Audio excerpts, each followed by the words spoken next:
Kung gusto mo ng long-term freelancing business, tiyagaan mo talagang mag-aral, mag-practice, at tanggapin ang lahat ng rejections, kasama yan sa proseso.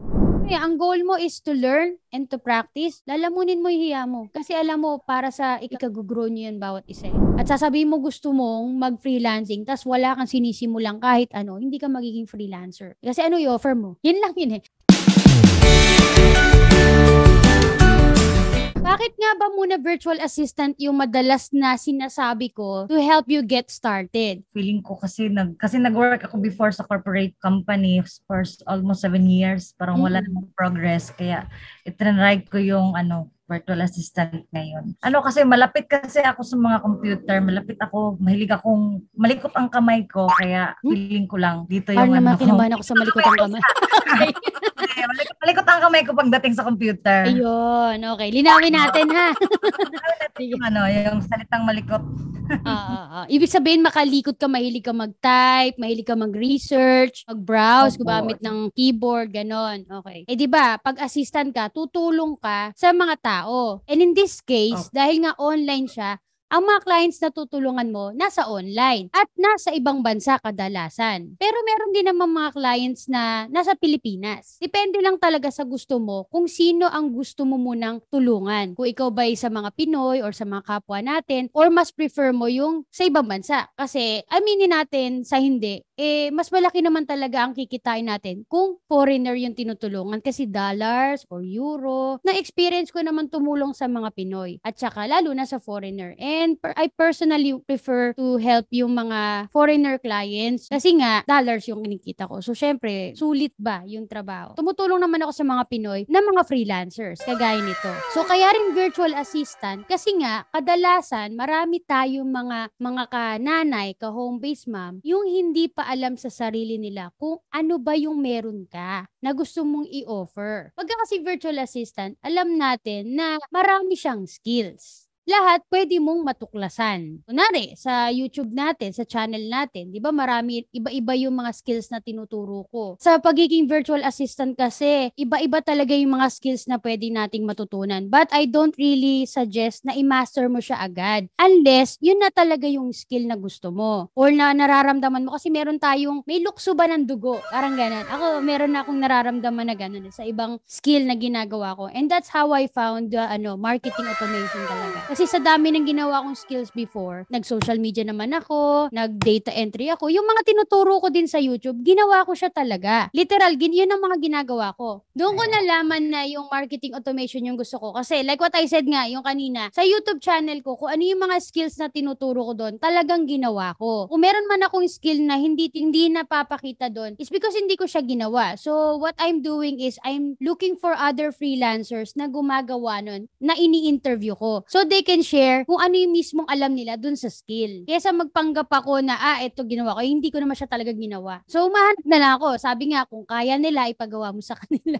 Yun, nag-interview na lang ako. Kung ikaw, bago ka pa lang na freelancer, what I would suggest is, i-explore mo, i-practice mo siya. Kunwari, may nakita kayong skill, okay lang na practicein nyo siya, daanan nyo siya, tignan nyo kung maganda tong may offer din at isama sa portfolio nyo at sa profile nyo. Kung hindi mo naman siya talaga bet, that's okay. Kung hindi mo siya gusto, it's okay. Ang maganda lang, nadaanan mo siya. Para in case ma-encounter mo siya sa mga future job postings at sa mga client needs, pwede mo sabihin na, alam ko siya or nadaanan ko siya, kaya lang hindi ko siya talaga ino-offer. Like ako, di ba, sinasabi ko naman sa mga interview ko or sa client. I believe na i-share ko to na maraming beses na sa ibang videos ko sa YouTube. Sinasabi ko kung ano yung mga skills na ino-offer ko talaga. For example, yung sa marketing automation. I was a virtual assistant before and now I'm doing marketing automation. Pero pag tinatanong ng client, do you write email contents? Ganyan, hindi. Hindi ko siya ino-offer. Ang ina-offer ko, ito,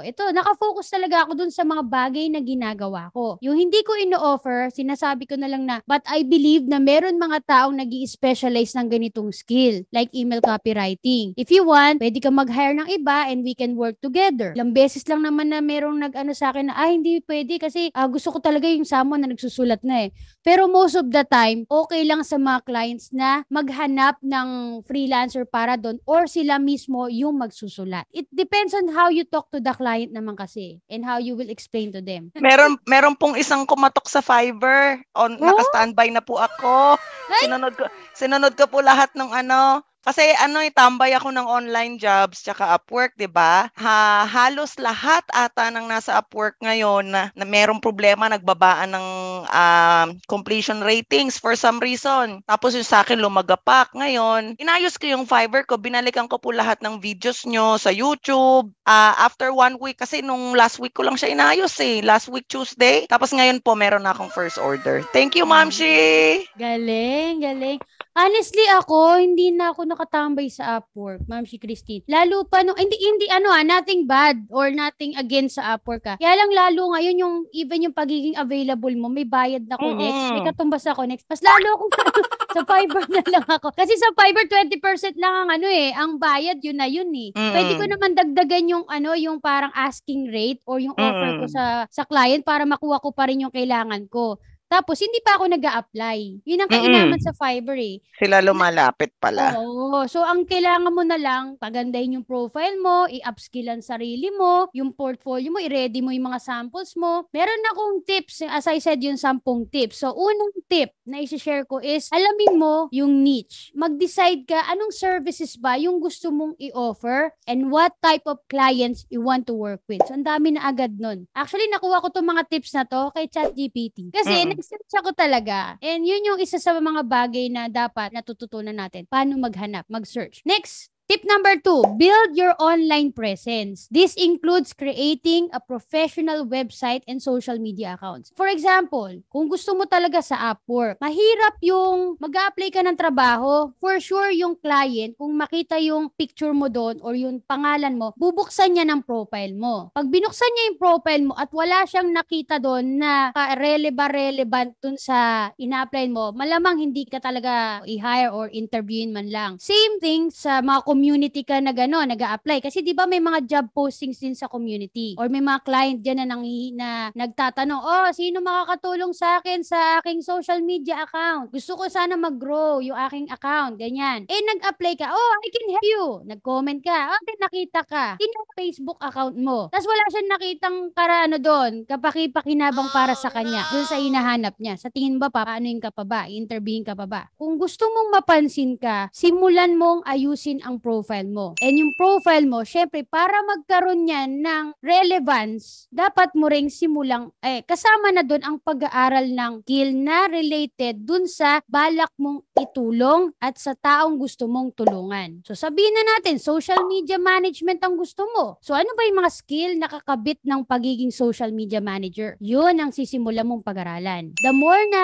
inaalam mo, ano ba yung mga skill or ano ba yung mga ginagawa ng isang ganito, matutuklasan mo, kailangan pala may alam ako sa ganito, may alam ako sa pagdidesign sa Canva, sa pagpo-post, diba? Sa pag-create ng mga caption, pagdidesign. Then, you'll start creating your portfolio din. Diba? Yung mga sample works, which is tinuturo namin din kung sa marketing automation. Natural silang makaka-attract ng client kasi pinapractice na nila din yung kanilang ginagawang portfolio. Then, ilalagay yun sa kanilang profile. And then, mag-a-apply sila or like sa Fiverr, ilalagay nila yon, makaka-attract sila. At yun ang goal namin. So, kaya talaga, kapag gusto nyo maging freelancer, ihanda nyo na sarili nyo na hindi to basta, gusto ko magtrabaho, gusto ko magka-client. May kakabit siyang responsibility. So, hindi to as simple as, gusto ko mag-data entry. Pag sinayang data entry, magka-client ka na o refer mo ko, yung ganyan. Kasi kahit naman i-refer ka ng isang freelancer na talaga, kung wala ka namang maipakita na skill mo or yung profile mo para makilala ka nung client na mag-hire sa'yo, malamang sa malamang hindi ka rin naman matanggap. And yung sa madagdag ko na lang, kasi dito binanggit na mag-create ng professional website, depende po yan. Ako kasi dati, nag-create ako ng professional website dahil gusto ko na ma-practice talaga siya building from scratch. Yun yung pinaka-goal ko. Magkaroon ako ng knowledge ng paano nga ba mag-build ng professional website. Kaya ako gusto ma-practice yun para pag tinulungan ko yung client, 2 birds na at 1 stone. Kasi pag tinanong ako, do you have a website or do you even have a profile? profile online, sasabihin ko, I have a website. I build it from scratch. So meaning, nagawa ko to, that means I can also help you build your own. And at the same time, this is my profile in the website. Diba? Parang walk the talk yung ginawa ko. So ako na mismo yung nagbuo at makikita mo rin yung mga information ko dito sa website ko. Pero ngayon, wala na akong website. What I only have is my Canva site. Yung aking resume/portfolio sa Canva. Ikaw ba, Ma'am si Christine, meron ka bang website pa until now? Kung may tanong Meron lang. po. Bakit ka nag-build ng website? Para mas madali po nilang makita kasi. Madalas kasi sa atin, sa marketing automation, langihingi sila ng samples just for them to prove to themselves that they are talking to the right person. So without further talking, merong nag-hire sa akin, ang sabi ko sa kanya, "Hi, I saw your job post. Here's my resume here's my CV/website." Nilagay ko yung link ko doon. Kinabukasan, nag-start na kami. Pero Ma'am si Christine, ano ba yung ino-offer mo na services or skill? Yes, marketing automation via Go High Level. So that's a total package ng email marketing, SMS marketing, and social media automation. Pero meron ka ding nagsusupport ka rin ng website development or website? Yes po. Kumbaga, nabu-brought up yan sa in between the conversation na po with the client. Kasi gusto nila yung, hindi tayo nag-umpisa na eto na yung alam natin. So, kapag ka nag-umpisa ako from my experience from WordPress, ClickFunnels, yung mga napagdaanan ko before, dun nila na pagtatagpi-tagpi, alam niya na pala from before. And the way that nakakapag-connect ako kay client is ngayon na to pag may nakita akong trabaho or job post, tinitignan ko yung binabasa ko talaga, tinitignan ko alin dun yung hindi ko maintindihan, tapos i-research ko, even just 10% maintindihan ko siya. O kaya kung sa 10 items na nilista nila doon na gusto mong na ipapagawa sa'yo is like 60% doon, para sa akin 60% doon hindi ko kayang i-fulfill, hindi ko kayang pag-aralan, wala talaga ako interest, I move on. Pero pinag-aaralan ko po lahat ng nakasulat doon sa job post nila. Then I can tell them which one I want based on my expertise and which one I would like to for them. And lahat po nakatali doon sa mga una mong tips. Oo, thank you Ma'am si Christine. And kasi pagka nararamdaman din ng client, pag atat kang kuhanin yung trabaho, kaya oo ka na lang ng oo kahit hindi mo naman kayang gawin yung Doon na rin po yung lalabas na feeling mo na a-abuse ka kasi oo ka na lang na oo. Totoo. So naitanong ko si Ma'am si Christine tungkol doon sa mga services na ginagawa niya. Kasi nabanggit mo nga before na nag-o-offer ka din ng website development. So my point is, yung yung pagpa-practice niya or pag-build niya ng website niya is also related to her skills. Okay? At na-practice din niya yung pagpa-practice or pagbuo ng website niya and nailagay din niya yung profile information niya doon sa website. So, 2 birds at 1 stone na rin siya. Ang isang virtual assistant ba, ikaw ba sa tingin mo, kailangan mo ba mag-build ng website or hindi? Mas maganda kung merong sariling website. Para at least, kasi nandoon na yung mga portfolio mo, doon mo ilalagay yung mga. Pero, mag-start pa lang ako mag-aral ng mga online skill. So, although may idea na ako sa WordPress, tsaka may mga nilagay na rin ako mga blog sa WordPress. I know marami pa rin akong dapat matutunan. So, para sa akin, mas maganda na rin ang sariling website para may kita na rin agad ng clients kung ano yung mga kaya mo. Kasi portfolio mo din yun. Okay. Thank you, Ma'am Shites. So, sa'yo, okay na mag-build ng website. Walang mali sa mga sinasabi nyo, Wala akong personal judgment dyan kasi opinion nyo yan talaga. So, hinihingi ko lang yung mga opinions nyo. May iba-iba tayong dahilan or purpose, diba? Pwede, yung tinanong ko kanina yung dapat ba mag-invest ka sa website, gumastos ka sa isang website. Depende kasi dahil meron ka talagang free para doon. Pwede ka naman mag-build for free. And ang purpose ng website is para nga para maipakita mo yung information mo, yung profile mo, yung skills mo, yung sample works mo, at yung kakayahan mo. Meron nung bayad nun, as in gagastos ka ng hosting account, ng mga plugins or apps na kailangan mo para doon. Kung sa tingin mo, kailangan mo to kasi mapapractice mo yung learnings na kakabit pag nag-explore ka ng mga ganito, then that's a good investment for me. Kaya nga ako bumayad before ng hosting account. Bumayad din ako ng sarili kong email platform so I can practice and test them all para kapag tutulong ako sa client, I can give them my own experience and opinion sa kanila na talagang hugot ko. Hindi dahil sa sinabi nyo lang ng bawat isa. Now, if you think na right now hindi ko pa kaya mag-afford and ang kaya ko lang is yung free, which is yung Canva website like what I said, then it's also fine. That's also okay. Kung sa tingin mo hindi mo pa time ngayon, okay lang. Meron namang mga free. At least yung Canva site, practicein mo kung kaya naman ng free. Lahat ng free resources na pwede mo, daanan mo, pag-aralan mo kasi ang main goal mo is to learn a skill and experience. You build your own experience. If you don't have the experience, then you create and build your own one. So, nasa sa'yo yan kung gusto mong bumayad or hindi bumayad. As long as you're doing something and you're taking a step para makuha mo yung goal mo, then you're on the right track. Kesa wala kang ginagawa dahil lang sa natatakot ka or dahil lang sa ayaw mong gumastos or dahil sa hindi mo alam. Kaya nga nandito kami. We're sharing what we can to help you get started. Mamili ka na lang kung gusto mo may bayad o walang bayad o may coach o walang coach. And that applies to all skills.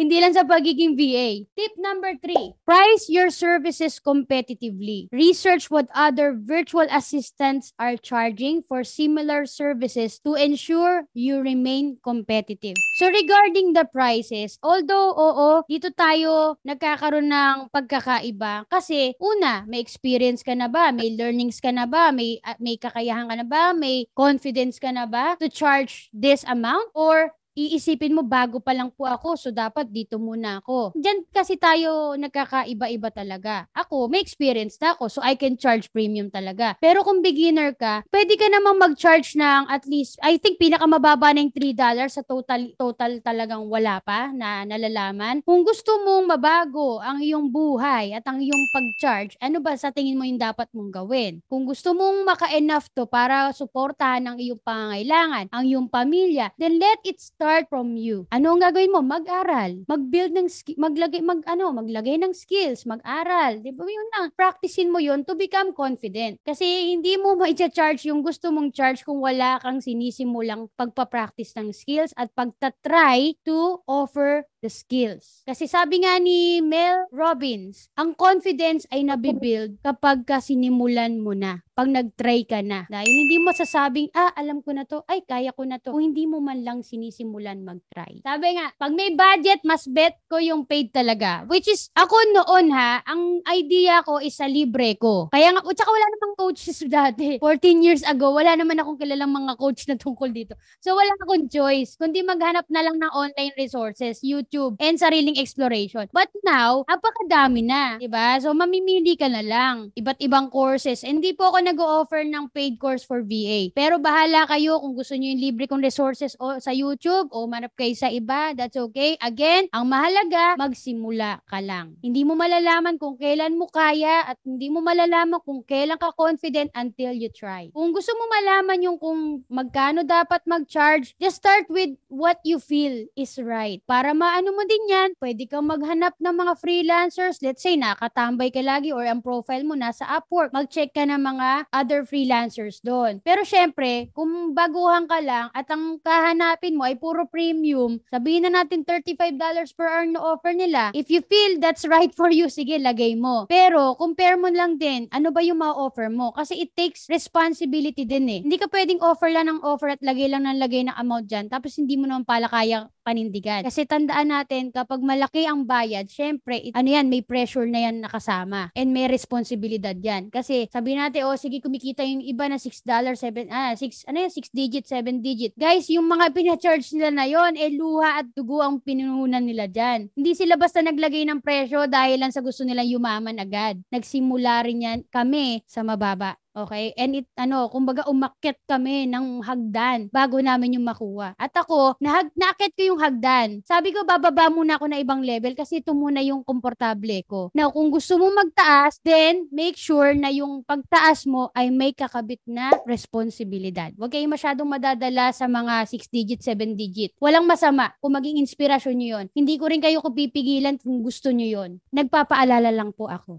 Okay. So, tip number 4, kung gusto mong maging home-based moms and if you want to start as a virtual assistant or a freelancer, create a proposal and contract template. Having this ready will save you time in the future when working with client. Okay, relate ko sa akin ha. As I said, nasanay kasi ako sa Fiverr. So, sa Fiverr, hindi ako makakapag-create basta ng proposal doon. Siguro ito, this applies to direct client. So, syempre, pag direct clients, ikaw ang gagawa ng lahat. Yung proposal mo, so sa proposal, para makapag-create ka niyan, dapat meron ka ding ino-offer na service. Dapat may pricing ka rin. At dapat, yung proposal na to, sabihin na nating template, ay kahit papano, nakakausap ka na ng totoong client na alam mo yung needs niya at inline yung proposal na gagawin mo dun sa needs na yon. So, kung wala ka pang idea, then mag-start ka lang muna, mag-start ka muna sa mga online job sites para meron kang idea ano ba yung mga normally tasks na ginagawa ng isang VA para sa ganitong uri ng business or uri ng client. Para magkaroon ka ng idea, okay, kung magdadirect ako, sige, maggumawa ka ng template na proposal. Walang idea, search online. How to create proposals for this. Tapos, yung sa pricing, ganun din, maghahanap ka lang din. Kumbaga, magbigay ka ng amount na sa tingin mo bagay dito. Kasi hindi ako paano ba? Kasi kunwari, magsa-charge ako $300 para dito sa mga task na to na isang VA. Yun ang ilalagay ko doon sa aking proposal. Okay? Kung direct client. Sa Fiverr kasi, bago ko mag-create ng offer kasi doon, hindi proposal eh. Kung mag-create ako ng offer, kinakausap ko muna yung client. Ina-assess ko muna. Ano ba yung needs mo? Ano ba yung mga goal natin? Ganyan. So, pag nalaman ko na yan isa-isa lahat, then I will create an offer na match doon, na sa tingin ko, ito yung charge ko, and tingnan mo kung bet mo o okay sa'yo yung offer ko. Pag nag-agree kami, o di may order na kami. Ganon. Okay? At kung gaano ko katagal to gagawin. Kasi baka mamaya, ang charge mo ay sabihin nating 350. Ang number of days naman pala ay 2 months. Diba? So sa 2 months na yun. Magkano lang ang 350 doon? Minus pa yung service fee o yung bank fees. Ganyan. Tapos araw-araw mong gagawin. So, siyempre, hindi na rin sulit yun. Pero kung idea mo is just to practice and learn at the same time, magkaroon lang na experience, siguro pwede na yon. Yun nga lang, para lang siyang parang nagtitraining ka lang na paid. Yun yung dating nun. Okay? At saka makabuild ka ng feedback, ganyan. So again, depende lang talaga yan sa mindset ng bawat isa. Ako kasi hindi na pang training yung ginagawa ko. Pang ikabubuhay na namin yon. Okay? So that's why I charge high kasi yun yung need ko at yun yung services na ino-offer ko, and I feel na ito yung nararapat na matanggap ko. Kung hindi mo bet client, that's okay. Move to other clients na tayo. Or pwede ko na may adjust yan. Client, magkano ba budget mo? Kung magkano budget niya, then i-match ko yung i-offer kong service dun sa budget lang niya. So kaya sabi ko, iba yung tip na to kasi yung tip na shinare ni ChatGPT ay pang lahat. Ako, inirelate ko pang Fiverr. Tip number 5. So sabi ni ChatGPT, talaga inanaw na ChatGPT, stay organized. Keep track of your tasks, client, and invoices using tools like Trello, Google Sheets, or QuickBooks. Again, this is for general na tong tip na to. Ako, meron akong tinry ko sa Asana. Meron akong diyan, kumbaga, ito yung mga task ko sa Asana, pero yung iba sa Notion, yung iba Google Sheets lang, kung saan ka komportable. But you can start with free apps and tools na sa tingin mo magagamit mo na para alam mo, okay, Google Sheets kasi sa tingin ko mas doable for everyone. Kasi bukod sa libre lang siya, may mga na siya, parang column. So dito, kunwari, lagay mo yung date kung kailan ka nag-a-apply, tapos lagay mo saan ka nag-apply sa mga online job sites, tapos nakapag-apply ka na ba? Meron ka na ba? Yung parang ito-track mo lang kung ano na yung progress mo. Tracker at mababalikan, itong month na to, naka 100 applications na ako, and so far, I only got 20 impressions or 20 interviews, mga ganyan, natatrack mo. Okay, so sa next month, itry ko naman na increase naman yung aking applications. Ibabaguhin ko para meron kang yung nakikita. Kasi mahirap pag lahat nasa utak lang natin eh. Sabi nga ni Jim Rohn doon sa coaching na ginawa namin last time sa marketing automation, nag-mindset coaching kami. Sabi niya, kapag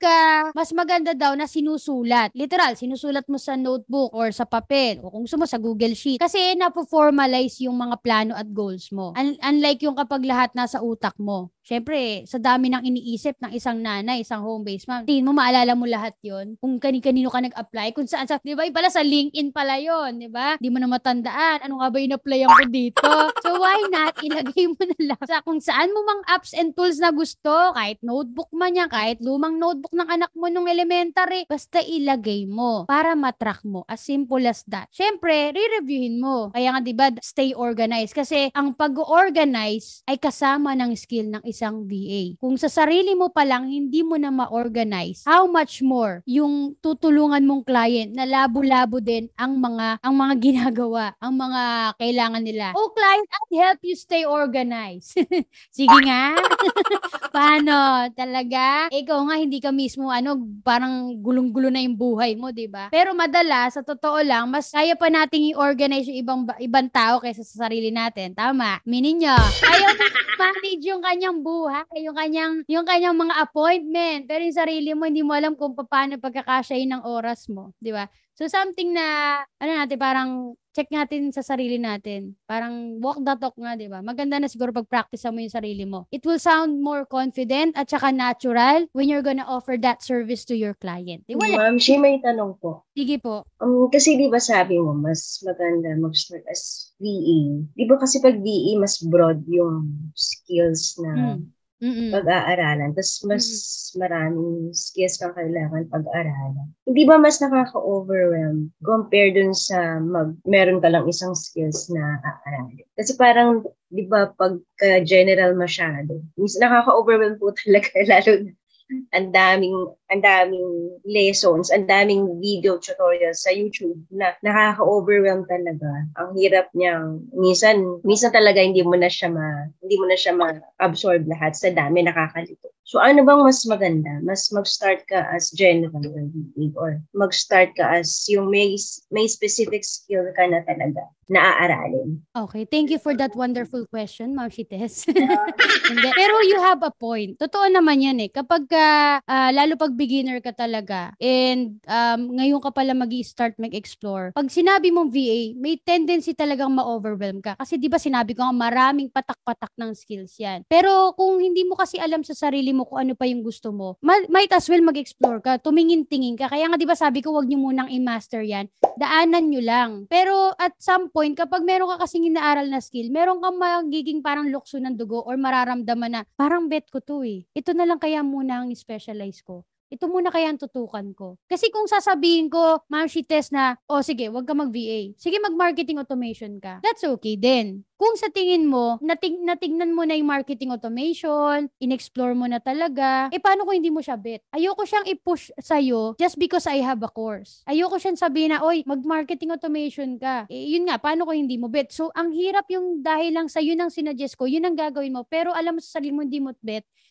Malaki yung tendency din na ma-overwhelm ka din sa isang bagay tapos hindi mo pa gusto. So, kaya ko lang inaano na, sige mag-VA kayo para lang magkaroon ka ng, yung parang susubukan mo yung tubig, malamig ba, mainit, gusto mo ba kang lumangoy dito o dumuna ako sa mababaw bago ka tumuloy sa lalim. 'Di ba? Kasi meron ka pang reason to step back eh. Pero, pag nakita mo kasi yung skill ng mga skills ng isang VA at nalaman mo, nadaanan mo yon, hindi mo naman siya matatanggal sa sistema mo eh. 'Di ba? Kasi at some point, sigurado, kahit matagal ng panahon, maaalala mo, oo, nadaanan ko yung social media, kaya lang hindi ko siya hindi ko siya pero ginagawa mo siya sa, kunwari, nagpe-Facebook ka, ganun lang. Pero hindi mo siya pang offer talaga. So, lagi namang may pros and cons sa lahat ng gagawin natin. Pili ka lang. Kung sa tingin mo sa sarili mo, hindi na lang ako mag-VA kasi mas may tendency ma-overwhelm ako ng sobra dito dahil marami ako masyadong makikitang skills. Pili ka lang siguro kahit 3 to 5 skills na tututukan mo muna na malapit sa ginagawa mo. Let's say, galing ka sa corporate, nag-organize kami ng mga files, nagre-research kami ng mga inquiries, ganyan. Nagmamanage din kami ng emails. At least meron kang starting point. Kasi kung wala, at sasabihin mo gusto mong mag-freelancing, tas wala kang sinisimulang kahit hindi ka magiging freelancer. Kasi i-offer mo? Yun lang yun eh. Paano ka mag-online job kung wala ka namang i-offer? Online freelancing is not the same as applying, kunwari, call center. Kasi sa call center, meron na siyang jobs na ipapasok sa'yo, ititrain ka. Yun na yun eh. Kahit wala kang alam. Kunwari, nag-apply ka sa mga company. Sabihin mo, graduate po ako ng ganito, marunong po mag-English, masipag po ako, ganyan. Hindi pwedeng ganito dito sa freelancing. Dito kailangan meron kang may offer. Kailangan may alam ka. And para magkaalam ka, kailangan mo mag-aral at practicein at i-build yung profile. Ganun lang yun. Di ba? Parang kailangan mo paghandaan.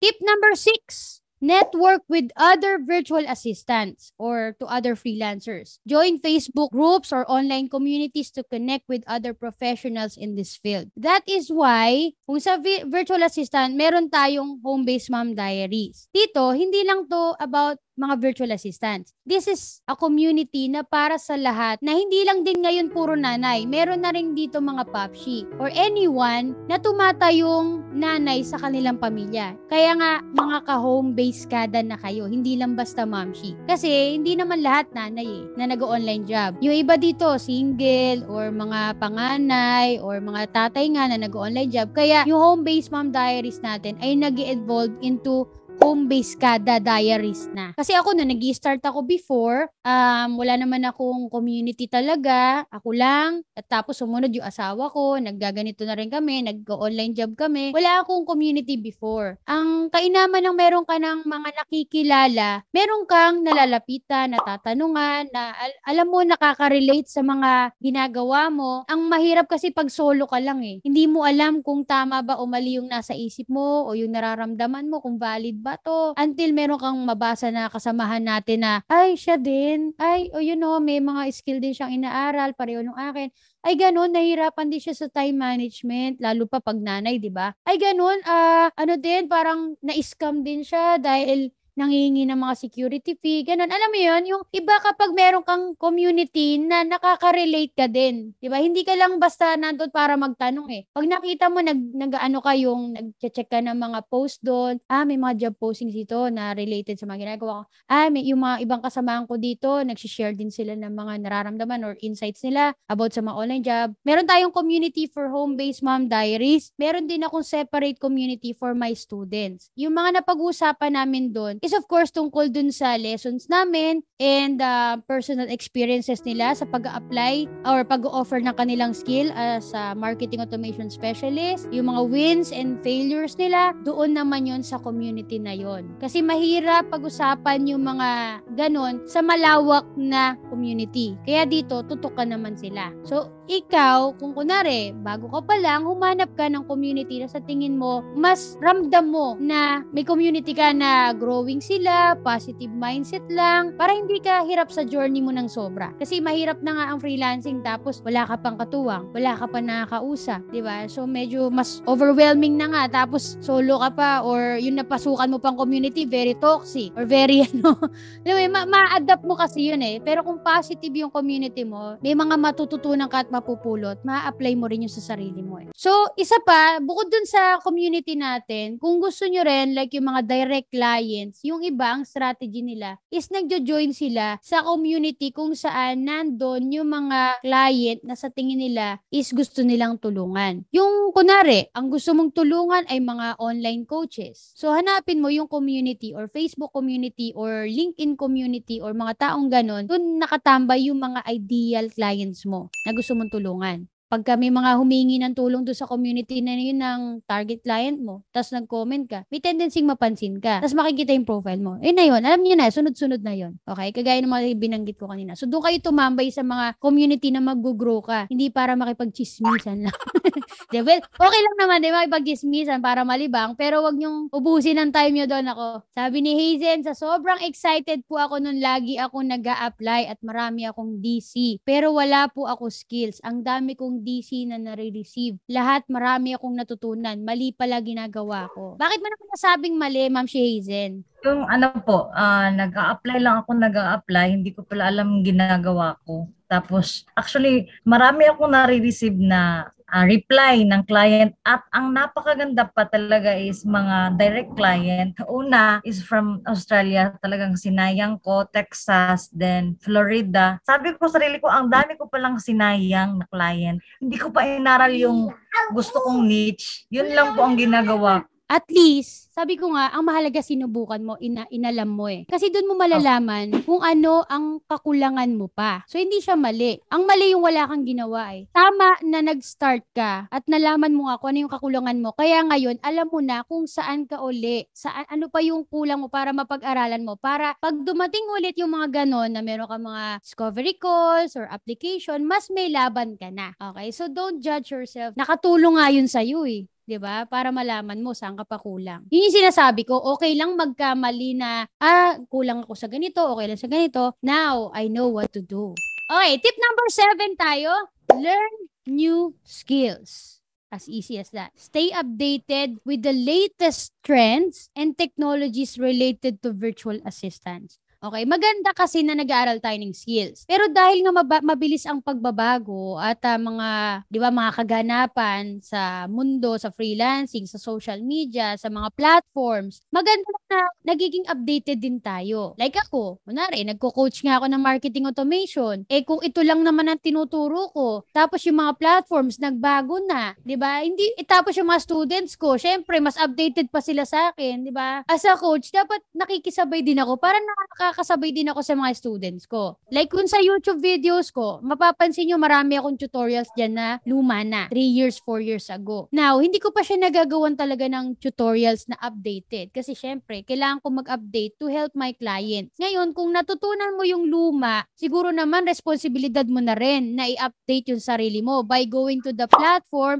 or researching online sa YouTube or sa Google para tignan mo, ano kaya yung ngayon na? Ano na kaya itsura ng platform na tinuturo ni Ma'am Shi? Saan na kaya nakikita yung form? Saan na kaya nakikita yung pag-create ng email? I-update mo yung sarili mo. Huwag kang ma-stuck lang kung ano lang yung sinabi sa'yo. It's your job and responsibility na to keep growing, to keep updating yourself. Kasi at the end of the day, ikaw ang haharap sa client. Ikaw ang tutulong sa kanila. At hindi mo pwedeng isisi dun sa resort, na ano ba yan? Luma naman lagi eh. Diba? O hindi ako naglilinis ng sarili ko na kasi alam ko may responsibilidad din ako to make updated videos, okay? Pero syempre, meron tayong kanya-kanyang reason. Pero hindi ka dapat ma-stuck lang dun sa nakita mo. Kailangan mo mag-grow, so look for other resources or pasukin mo yung platform at mag-create ka ng free trial and practice it and explore it para mas updated ka. Kasi nabigay na sa'yo yung basic eh. Ang kailangan mo na lang is i-grow mo din kung ano yung nasimulan mong pinag-aaralan. Parang puno, hindi ka pwedeng forever na buto. You have to start growing, okay? Para magkaroon ka ng mga bunga. Lalo na pag social media manager ka or digital marketer ka or ano ka, 'di ba? 'Di ba lagi nag-update ang mga social media tools diyan. Meron ng threads, meron ng ang hirap nung hindi ka updated. Tapos yung mga client mo, "Oy, kailangan ko ng tulong sa threads." Ang alam mo lang ay Yahoo Mail, ano pa ba? Yung mga Friendster, MySpace, yung mga luma. O 'di ba paano mo sila tutulungan kung ikaw mismo hindi ka updated? You get the point, guys. Tip number 8, speak with confidence. As a professional virtual assistant, you must communicate clearly and confidently with clients. Okay, so sasabihin naman natin, Ma'am Shi, hindi ako marunong mag-English. Daming guilty. Diba? Hindi ako marunong mag-English. Well, guys, take it from me. I'm a living example. Alam mo, sabi ko nga, nagiging confident ka kapag sinusubukan mo. And paano ka susubok kung hindi mo man lang papraktisin, di ba? At paano mo magagawa yon? Paano ka matututo mag-English kung hindi ka nag-explore, nag-check ng paano nga ba mag-English? Paano ba magsalita ng English? Ano ba ang tunog ng English? Paano ba magbasa ng English? So, para masagot yung mga tanong mo, why not go to Google? Why not go to YouTube and search? Mag-practice ka magbasa ng English. Pakinggan mo. Di ba meron mga websites na pag binasa mo yung word, binabanggit sa'yo kung paano tunog. Tama? Di ba meron ganon? Sabi, hindi naman siya Google. Sabi sa tunog, Google. Di meron ka na isa. Alam mo, kahit 10 words per day man lang, siguro naman, di ba may matututunan ka? And makipag-usap ka sa batang nanonood ng nursery rhyme. Siguro kasi sila, yun lang ang teacher nila, natuto naman sila, di ba? Lalo naman tayo, na marunong naman na tayo mag-research, di ba? Tapos ako, sabi ko nga, nung last time, in-interview ako ng isang foreigner, si Joe. Kung napanood niyo yung interview ko sa nila. Kasi kasali ako dun sa magbibigay ng live, parang guest speaker sa October. And actually, that's my first time to guest as a speaker. At yung yung speaking engagement na yan, live. Isa yan sa pinaka-biggest fear ko. Ang humarap sa mga tao sa stage at magsasalita. Paano ko magagawa yun kung hindi ko tatanggapin yung in-offer nila to become a guest speaker? Kahit sobrang takot ko, sobrang hiya ko, and sinasabi ko, hindi ko kaya yan, hindi ko komportable. Kaya kong kumanta dyan sa harap. Kasi choir ako dati since grade 3 hanggang high school. Kaya kong kumanta, sumayaw, umakting, pero ang magsalita, hindi. Pero sabi nga ng asawa ko, kung hindi mo susubukan ngayon, kailan mo malalaman? 'Di ba? Paano mo malalaman kaya mo kung hindi mo yan haharapin? So, I took the challenge. Kaya October magigis ako. Bahala na. Build your own confidence. Di nag-English ako. Alam mo, ilang beses ako nag-hold back sa invitation nila.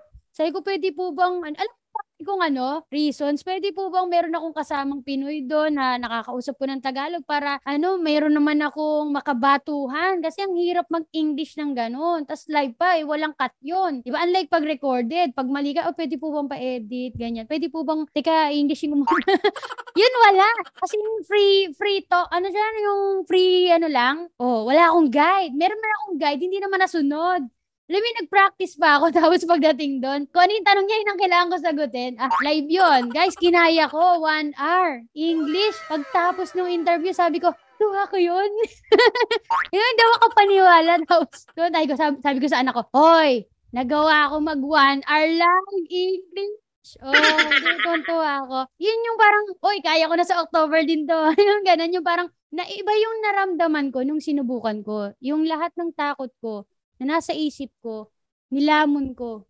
I'm not saying na naging perfect yung English ko dun sa live na yun. Pero sabi nga sa akin nung nag-interview, actually I was not confident pa dito sa pag-take na to. Sabi niya, ano ngayon? In English yun, guys, meron bang emergency mangyayari kung magkamali ka sa English mo? Meron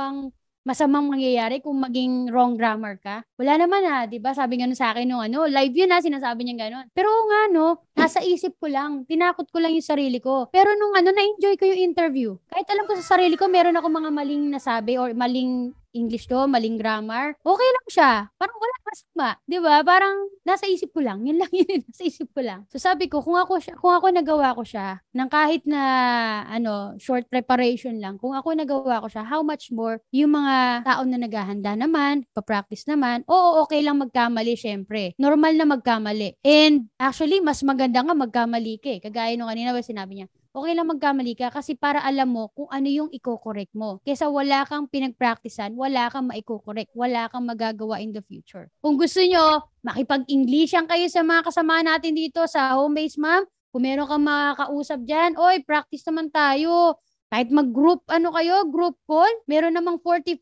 minutes na libre sa Zoom o kaya Messenger. Makipagtuanuhan kayo, practice naman tayo kasi may interview ako. Diba? Nakakahiya. Sabi natin, nakakahiya. Pero, ang goal mo is to learn and to practice. Lalamunin mo yung hiya mo. Kasi alam mo, para sa ikagugrow nyo yan bawat isa. Unless, ang hinihinging skill sa'yo ay talagang magaling ka, like yung mga appointment setting, tumatanggap ng mga tawag na required talaga na perfect grammar, perfect accent, ganyan. Pero kung hindi naman, as long as nagkakaintindihan kayo ng mga clients, na ibibigay mo yung mga dapat na nasabihin mo or yung gusto mo isagot sa tanong niya or yung pag-explain mo, as long as nagagawa mo yan, okay lang sila. Promise. Kasi ako, ginagawa ko rin yan talaga. Iba nga, nakasando pa nga ako sa ibang interview ko with the clients, nakasando ko. Sinubukan ko kasi, naging okay naman. Okay naman na kahit nakasando ko, kasi sila nga nakasando rin. Okay, so Fiverr yun, guys. Pero ibang usapan pag pang formal na. Tip number 9. Set boundaries. Create a schedule that works for you and your family and stick to it. Dito pwede rin tayo magkaiba-iba. Kasi ako, kapag sa Fiverr nag-request ng can we have a call interview via Zoom? Ako pag okay naman sa akin, sige. Tapos mag-ano na lang ako na, sige, mag-set tayo ng call interview tomorrow. Tapos tatanungin ko rin, anong oras ka ba available? Nasang time zone ba siya? Kunyari, sabihin niya, available ako? Sasabihin ni client, available ako ng 9 a.m. 9 p.m. sa kanya. Kung sa akin, 9 a.m. yun or 8 a.m. At hindi naman ako talaga kaya ng ganong oras. Sasabihin ko kung anong oras din ako available at kung ano yung preferred time ko. Magmi-meet kami kung saan kami pwedeng oras. Ganon. Kasi normally kapag mga beginners, ang tendency talaga niyan is to say yes kahit na alam mong alanganin sa oras mo. Kunwari, si client, available siya ng ganitong oras pero sa'yo, 3 a.m. yan. Normally, gigising ka o sasabihin mo, oo, okay lang ako. Pero alam mo sa sarili mo, hindi mo kaya talaga. Ngayon, nasa sa inyo yan, decision niyo yan kung gusto niyo yung ganon. Ako, hindi na ako ganon. I have my own time and I respect my time and the client should also respect my time. Pero, hindi ko naman kailangan pagpatigasan yung time ko. Pwede naman ako maki-adjust din sa kanya. Mas maganda kasi yung pareho kayong komportable. Ang sasabihin ko, kasi para mas makapag-usap tayo ng maayos. And normally, yung mga clients kasi, based on my experience, ayaw din naman nila nung parang yung yung gipit ka sa oras, yung parang hirap ka.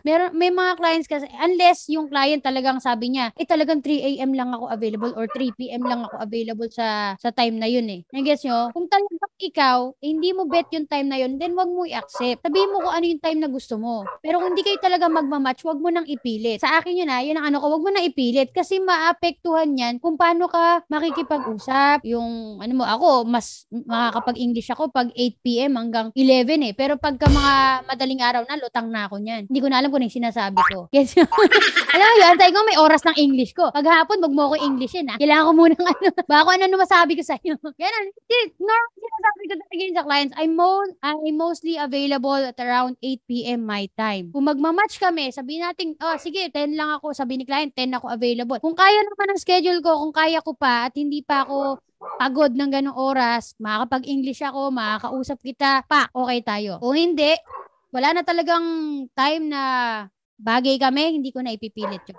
That means hindi siya yung target client ko. Lalo na kapag dating sa oras ng trabaho. Na-hire ka nga. Tapos ang schedule mo, panggabi, hindi mo kaya talaga. Pang-araw ka, din wag mo ipilit. Humanap ka ng client na magmamatch dun sa preferred time mo, schedule mo, na hindi maapektuhan yung pag-aalaga mo rin sa pamilya mo at lalo na sa sarili mo. Again, pwede tayo magkaiba-iba na opinion dito. Kasi sabihin mo, yun lang po kasi talaga yung client na na pwede sa akin sa gabi, ganyan. So yun naman ibinibigay ko lang yung aking point of view. Merong tao o client na nakalaan sa'yo. O, di ba? Parang pag-ibig lang yan. Hindi mo kailangan ipilit ang pagmamahal. Tip number 10, be patient and persistent. Building a successful VA business or virtual assistant business takes time and effort. But with persistence, you can achieve your goals. Marami tayong mga ka-home-based ma'am, ka-home-based kada. Ang hindi ko naman sasabihin na mali na nagmamadali. Kasi meron naman talaga na tsambahan na nakakakuha sila agad ng client. Pero sabi nga, the more na nagmamadali tayo at tayo, nararamdaman niya ng mga clients na applyan mo. So, dito nagsisimula yung lowball offer or makakuha ka ng scam, ma-frustrate ka kasi wala ka nakukuha kahit na gusto ko na magka-client eh. Alam mo yung kahit na wala kang offer, gusto mong magkaroon ng client, ang tendency, mainis ka na kasi wala kang tumatanggap sa'yo. You have to spend time, patience, and you have to be persistent talaga. Kung gusto mo ng long-term freelancing business, then pagtiyagaan mo talagang mag-aral, mag-practice, tanggapin ang lahat ng rejections, kasama yan sa proseso. Take it from me, believe me, kasama yan sa proseso. And actually, mas gugustuhin ko pa nga na, ano kaya yung mangyayari kapag nag-apply ako dito? Mga kayang grammar yung mamamali ko. Alam mo yun? Minsan natutuwa pa ako ganun.